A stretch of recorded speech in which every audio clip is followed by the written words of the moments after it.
I am excited! So long, so sleek. I love it! German craftsmanship. I'm so proud. Whatever, now that is a machine! What does it do? It is beautiful! Yeah, this makes the big holes. I like big holes. Did you feel it? Oh, I hope you did. Hi all, this is Skate and welcome back to another tank guide. This video we'll be having a look at the Grille 15, our new tier 10 German tank destroyer. And because of that, I thought it's about time the angry German tanker featured at the start of this video came back and made another appearance. Simply put, it makes me laugh, the stupid commentary, and this tank makes me laugh because it is just so much fun. I also thought we'd do this guide a little bit differently just to keep things fresh, and there will be no do's and don'ts in this guide. The next premium tank guide will be a do's and don'ts, but with this one I thought it's worth showing you the tier 10 first before the rest of the line, give you an idea on whether you think it's actually worth taking the line or not. And the answer is yes, the line is absolutely amazing. It gets better and better and better each tier you go up. I literally do love it. The first tier 5, the Death Toasters, not the greatest, but it's usable and it's not a bad tank. This tank is just insanely amazing. So yeah, go out and get grinding and enjoy the line. Bye bye.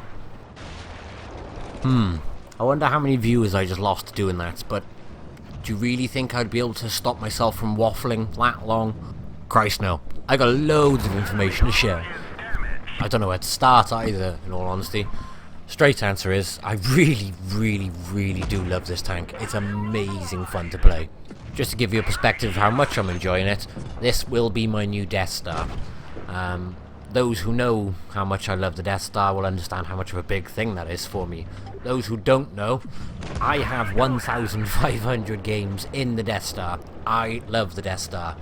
This, however, it's just amazing. I've already done 100 battles in this tank on my contributor profile. It's just so much fun to play. The easiest way to sum this tank up is get yourself an E25, slap an E100 gun on it, but keep the accuracy statistics of the E25. It's nuts. For those who don't know what the Grille is, I imagine actually everybody who is here knows what the Grille's about generally, but just for the benefit of the doubt, for those who don't know, the Grille is an epic glass cannon basically. It's got no armor at all. When I say no armor, I literally do mean 30 on the front, 16 on the sides, and 20 on the rear. There's no armor at all on it. To balance that, it is blisteringly fast, and I do mean blisteringly fast. It'll overtake a T62A, and it has the most accurate gun in the game with 640 alpha, and a very decent rate of fire to go with that. Basically, the way to play this tank is don't get shot, and if you have to get shot, make sure it's a worthwhile trade-off for trading some of your health for how much you're going to take off there. Or, as on screen right now, use it as a blistering fast drive-by shooter. It's got the accuracy for it. It's very fun about doing it. Full speed going down a map, take a shot off at somebody, take 640 off them, and keep going so they can't even turn around. Safest option is only ever do that towards the end of the match, or if you know you can one-shot somebody, so basically they're under 600 health. Other than that, you want to be playing this tank at long range. At long range, with the accuracy it has, it's going to hit every time. May not pen every time, but it is going to hit every time. On the screen right now, perfect example. Look at that gap. It still went straight through the bridge and penned. The other lovely advantage of this tank is it is that accurate you can always aim for weak spots. And what that means is you need very little heat, which turns out actually makes this quite a good moneymaker at tier 10. I'm not saying it's premium tank territory, nothing is good at tier 10, but you can make an easy 20k plus every match, because there's not really a need to fire heat, but there is a huge need to fire HE, and lots of it. So based on that, the ammo loadout I would recommend is 16 AP, 4 heat, and 10 HE. That may sound a little bit low on the AP and a little bit excessive on the HE. Obviously 16 times 640 average, over 10,000 damage on the AP before you even need to include HE. So I wouldn't worry that you're not going to have enough AP by having that sort of loadout. What it does mean though is you can use a lot of HE when required, which is very, very handy for anything under 300 health. Also, as you saw at the start of this video, over 900 damage to the side of that leopard with HE. Some of you may also be wondering right now why I haven't gone back to the garage to do my normal, look at this, get this, blah blah blah. I'm doing it in the actual game during this video. Reason being is I wanted to show you as much gameplay as possible in this tank so you can get a feel for the tank and why I love it as much as I do. So I decided to bring part of the garage to the battlefield. Does mean I have the potential to go off on a tangent, like now, as an example. I've just been spotted over there. Look at the speed on the damn thing. I've got to the other side of the map where they're not going to expect me, and it allows me to just put some shots after shot into them. While that's going on, the recommended provisions for this have popped up. So what I've gone with personally is the chocolate bar for the crew skills, the chocolate for the 10% crew skills, and the improved fuel to add to the turret's traverse and engine power. On a consumables front, I go with the same all the time usually. Multi-purpose restoration pack, repair kit, and adrenaline. Oh, and a charger. The only key thing I'd point out with this is it does get tracked a lot and it does get set on fire a lot. So, my personal tip for this tank would be, if you get tracked, it's the same for any tank actually, but if you get tracked and the tank in front has a long reload, don't waste your jackets getting out of that situation, because he's not going to reload by the time, well, you get your tracks back on. All too often you see people instantly use their repair kit when the tank in front is something like an E100 and it's going to load way after. Also, if you do need to use your repair kit, use the repair kit to repair your tracks, not the multi-purpose restoration kit, because that's worth keeping just in case the next shot gets you on fire. Now for equipment, I would strongly recommend a camo net and binos. You want to play this as long range as you can for as long as you can. A lot of the time, and you'll see with some of the gameplay in here, you have no choice but to go in head first. But if you can run away from the scenario then, and then play from a range, you will still be able to cover yourself and protect yourself then. Or at least just get that initial shot off before they spot you, which naturally gives you that required advantage. Now my third equipment slot has been filled up by the gun rammer, which to be fair is the bare essential you stick on any possible tank you can. So obviously we know statistics based on the numbers in the garage, on the camo, etc. But I want to show you a visual idea of how much advantage they actually give you on the battlefield. So I'm camping it up in this bush by here, my binoculars and my camo net is engaged, and by the look of it a crew skill, but I don't know what one. E5's come around the corner, I've spotted them there. And you'll see, obviously using the meter range which we now have, how close they actually get to me before they spot me. So I think we're just crossing 100. They still haven't seen me.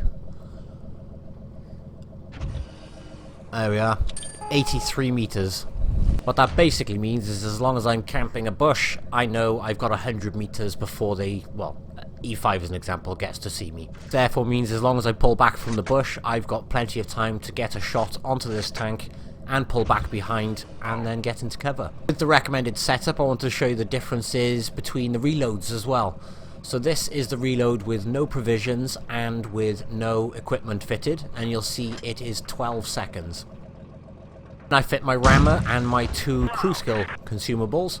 That then takes the reload time from 12 seconds to 10.3 seconds. It's actually a staggering difference, and it's pretty much an extra 1 shot a minute, which really does make a hell of a difference. The other thing as well, which people don't take into consideration, is what difference adrenaline makes. So with adrenaline on, that goes down to 8.5 seconds. So the reload with that setup and with your adrenaline engaged, you have an 8.5 second reload. For a gun which does 640 alpha, that is a nuts reload. Now that does lead me nicely onto the gun handling of this tank. The gun on this is phenomenal. You've pretty much got, with this setup I mentioned, 6 rounds a minute with a 640 alpha. That would be on your AP and your heat rounds. Your high explosive has an average of 960 damage, which means you get some very tasty shots into some mediums. Penetration values are also really good. You've got 279mm of penetration on your standard AP, 334 on your high explosive anti-tank, and 75 on the high explosive. Will have no complaints whatsoever with this gun. It's got a 0.27 gun dispersion, which is the best in the game, and it also has a 1.5 second aiming time, which means you can shoot at people full speed, and 99% of the time you will hit, and it means that you can take very, very quick clutch shots at people and keep yourself in cover as long as possible.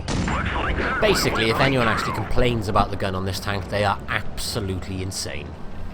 Now, on a mobility front, this tank has epic mobility, but it doesn't have very good hull traverse. Hull traverse actually feels slower on the basis of how fast it goes. The Grille has a top speed of 60 kilometers an hour, and it will actually keep up and overtake things like T-62s.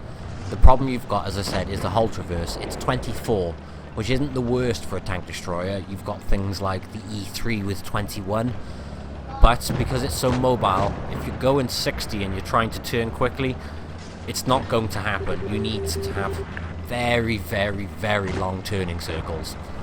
Now, turrets traverse, well, it doesn't technically have a turret. It's a mounted gun on a hull, so it doesn't actually, I don't know the figures is the straight answer, and I can't find them anywhere. But it does turn very, very fast. So what this effectively means is you have a very fast tank. It struggles to turn at speed. If a medium can get right behind you, there is a very good chance that they will address you very quickly before you can get around to deal with them.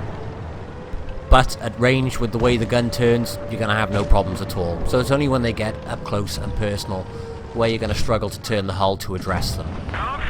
I say that because it is definitely something which is worth keeping in mind when you're driving this tank. Another thing worth noting is it's a very tall tank. So it's a very tall tank with no armor and no gun depression. So you need to be using dunes like I am here. Reverse back out, shoot what you can, get back in as soon as you can.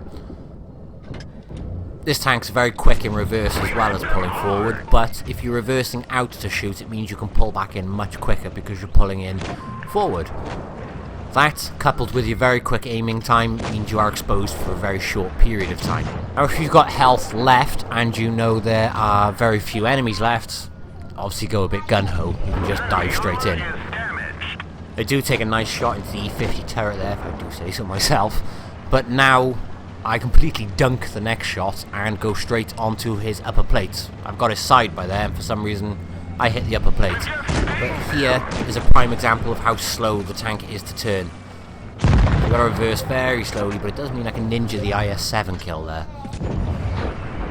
Now, the advantage of doing the review this way, in my opinion, is I've got to show you loads more gameplay than I usually do. Obviously, you've got a good few mastery games in there, and it does, like I said earlier, make not bad money for a tier 10.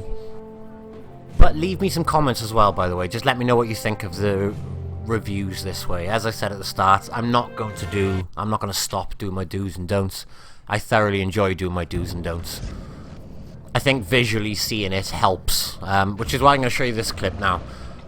Here I'm quite exposed. I haven't been seen yet, but as soon as I shoot, I know I'm going to be seen. I should pull back. I don't, and obviously the damage to me is catastrophic. So basically, if you are going to take a shot when you're exposed, or you're going to shoot at something when you're exposed, make sure you pull back, like I didn't here. This example then, I want to show you the accuracy of the gun. That was from across the entire map. Obviously he was only just sticking out from behind that rock. I am tucked right in the very corner of the map. You may say it's a fluke. Fair enough, there's the second shot. I really can't emphasize enough how accurate this gun is. It's just brilliant. I don't know many tanks, let alone tank destroyers in the game, which can shoot 530 meters and hit both times accurately in a row. Now, if camping or playing long range isn't your thing, there is an alternative with this tank. It's harder in my opinion, but it is doable. The one thing the mobility gives you, or the one major advantage it gives you, is to get to positions prior to the enemy. So I wanted to include this mastery play just to give you another idea with the tank, and it's very fun to play the tank this way, but obviously if you get shot too many times, you're gonna die. In fact, I die in this match, but it was still very, very fun. As you can see, it's that fast. I got here long before the Reds, and I even jumped up the second set of stairs. So I'm going to talk through this mastery, give you an idea of what I'm aiming to do anyway, and then I'm going to let the German, or the angry German tanker take over the next mastery. So in this sort of gameplay, the camo net isn't really as advantageous, but the optics are, or the binoculars are. Now how he missed his shot on me, I don't know, but saying that, how I missed my shot on him, I don't know. Now getting up to here this early was very advantageous, because it means I can get some really good shots in. And there is a good example of the tank's tall, but how to use that to your advantage. Now I do take a shot back by here. I get rid of a very dangerous opponent, but you'll notice my gun got knocked out again. That's another thing which does get knocked out on this tank very often. The gun will often get absolutely battered. So the fact we got up here so quick meant that the Reds couldn't really get into the tank too well. I did take another shot there, but very, very happy with the accuracy on that shot going back into that E100. The other thing I didn't mention actually was getting here when I did means I pretty much spotted most of the Reds, which means some extra XP in it for me. Now the E100 is coming back now, and obviously I'm ready aimed, and I will get his lower plate literally the second it shows, and get straight back into cover. Now this is when I noticed the T30, which I'm assuming is tunnel visioning, but here comes another great example why you want that HE. That's a lot of damage in one shot. That's Death Star territory. I imagine my teammate by there was very happy to get that extra assistance. I know I would be. Now this is where I screw up. I forget to flick back to my AP rather than my heat, but I still do a fair chunk, not my heat, sorry, my HE, but I still do a fair chunk of damage to that Death Star then. So it's not the end of the world, but this time obviously I remember to get back to my AP, and obviously you can get your shots in. You can get your shots in very well with this tank. Obviously I'm going to expose myself too much if I go right, but if I go left by here I can keep myself covered using those stairs as I did earlier, and obviously finish off the Death Star. Now the rate of fire, as I said, is good. It was going to be lower with 750. I actually think it's much better this way round. Obviously it means with the extra rate of fire I can get that shot in. If I didn't have the extra rate of fire and the extra alpha, I wouldn't have got that shot in, so I'm glad they did it this way. Here on out, I don't actually think I do any further damage, but I do get a bit cocky and I pay the price for it. So left on the Reds is an E100 and a T95. Being hungry for a bit more damage here, I decide I want to try and go get that E100 in the butt.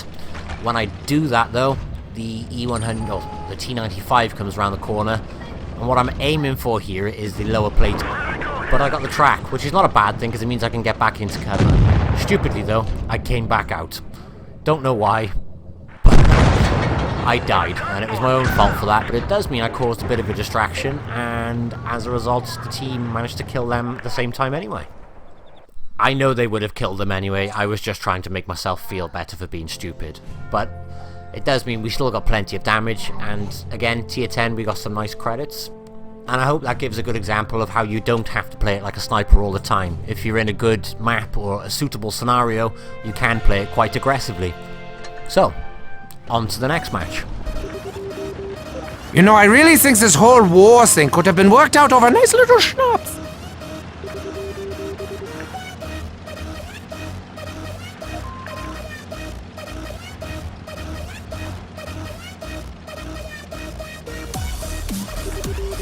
Must you always be the center of attention? Did Daddy not love you enough? I will teach them from a distance.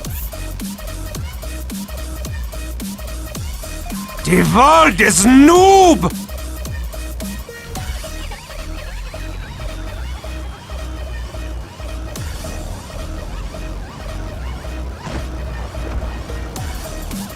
I'm going to kill so many now!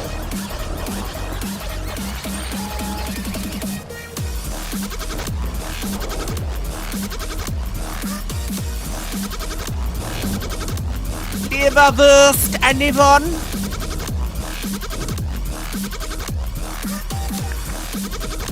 Enemy armor is damaged.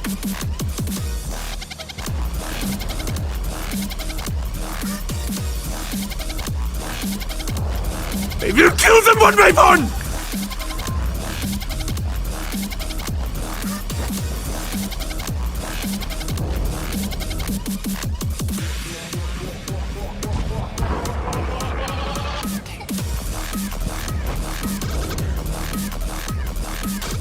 It tickles! It tickles! I knew it! It tickles! Oh, tons of sorrow! Yes! Yes! Explode! Die, Schwein!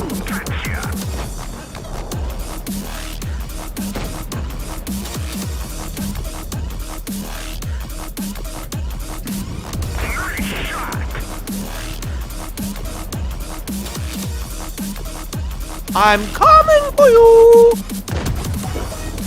The explosion is intense! I cannot contain myself.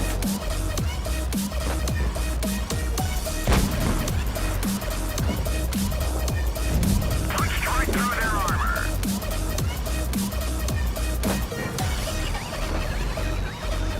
Eeny, meeny, mighty shotgun! He is gone. Find us another target.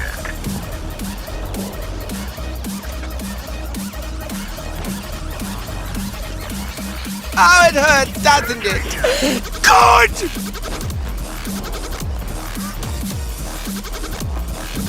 Are they trying to communicate? Oh, no, they haven't said.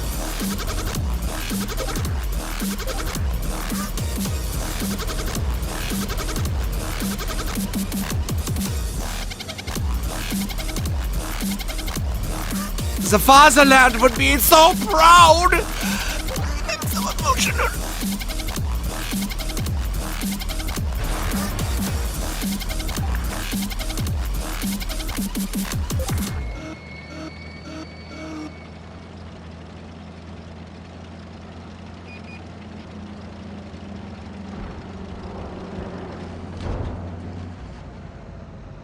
Boom! Such fun!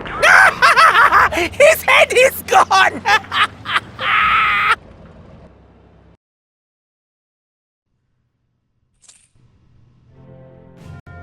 Yeah, happy times! I don't need to get paid for this pleasure! So that's it for me. I'd love to know what you think of this style of review. Please leave your comments below. Obviously, if you like, even better. If you're not subscribed, well, why not? Please click subscribe. And in regards to the Grille 15, I really can't recommend enough. Get up this line. It's amazing. Thanks for watching, and bye-bye.